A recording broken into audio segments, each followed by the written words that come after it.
જૂનાગઢની ઐતિહાસિક ધરોહર ગણાતા અને લાખો લોકોની આસ્થાના કેન્દ્ર એવા શીતળા કુંડની હાલત અત્યારે અત્યંત દયનીય બની છે। ધારાસભ્ય દ્વારા પોતાના 3 વર્ષની વિકાસ પત્રિકામાં આ કુંડના નવીનીકરણ માટે 50 લાખની ગ્રાન્ટ ફાળવી હોવાનો ગર્વભેર ઉલ્લેખ કરાયો છે, પરંતુ જમીનની હકીકત કંઈક અલગ જ ચિત્ર રજૂ કરી રહી છે। સ્થાનિકો આક્ષેપ કરી રહ્યા છે કે કુંડમાં ગટરના ગંદા પાણી ફરી વળ્યા છે, જેને કારણે માછલીઓના મોત થઈ રહ્યા છે અને મંદિરોની ગરિમા જોખમાઈ રહી છે। જ્યારે ગ્રાન્ટ ફાળવાઈ ગઈ છે તો કામ કેમ શરૂ નથી થયું અને આ ગ્રાન્ટ ક્યાં ગઈ તેવા તીખા સવાલો અત્યારે જનતા પૂછી રહી છે। બીજી તરફ મનપાના શાસક પક્ષના નેતાએ બચાવ કરતા જણાવ્યું છે કે ધારાસભ્યએ 70-20-10ની યોજના હેઠળ 50 લાખ ફાળવ્યા જરૂર છે, પરંતુ કામનું એસ્ટિમેટ 2 કરોડથી ઉપર પહોંચ્યું હોવાથી અત્યારે રિવાઇઝ એસ્ટિમેટની પ્રક્રિયા ચાલુ છે। તંત્ર હવે સ્વર્ણિમ યોજના કે કોર્પોરેટર ગ્રાન્ટમાંથી આ કામ વહેલી તકે પૂર્ણ કરવાની આશા રાખી રહ્યું છે। શીતલાકુંડમાં હજારો અને લાખો માણસો શ્રદ્ધાળુઓ અહીંયા દર્શન કરવા આવે છે।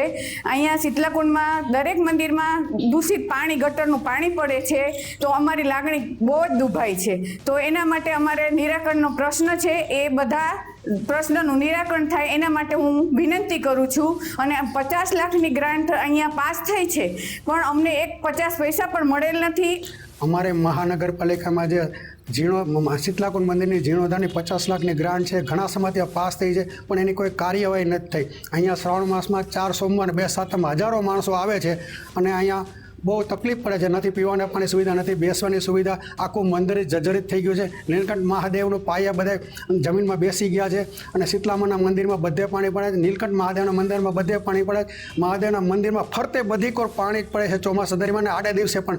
તો નગરપાલિકાને વિનંતી છે કે આજે અમારે ગ્રાન્ટ 50 લાખની છે શીતલાકુંડ મંદિરમાં વાપરવા વિનંતી। હું અહીંનો પૂંજારી છું। મંદિર બહુ જૂનું થઈ ગયું, જર્જરિત થઈ ગયું છે આવ, અને આમાં થોડુંક ધ્યાન દેવાની જરૂર છે। આ લોકો બધાય ખાઈ ગયા પૈસા, ખાવાવાળા જે છે એ ખાઈ ગયા, ગ્રાન્ટ પાસ થઈ છે, પણ આમાંથી અહીંયા પહોંચ્યું નથી। ઉપરથી ગ્રાન્ટ પાસ થઈ ગઈ અને ગટરનું પાણી બહુ પડે છે બધા મંદિરમાં।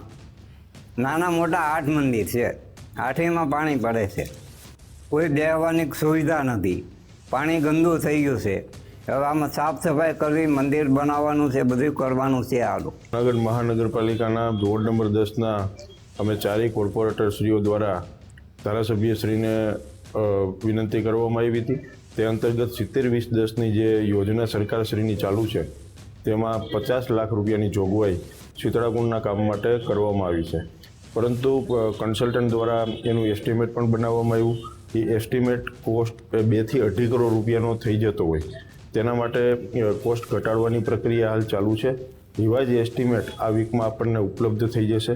રિવાઇઝ એસ્ટિમેટ ઉપલબ્ધ થયા બાદ વધારાની જે ગ્રાન્ટ ફાળવવાની જો રહેશે તે સ્વર્ણિમમાંથી અથવા કોર્પોરેટર ગ્રાન્ટમાંથી ફાળવી દેવામાં આવશે।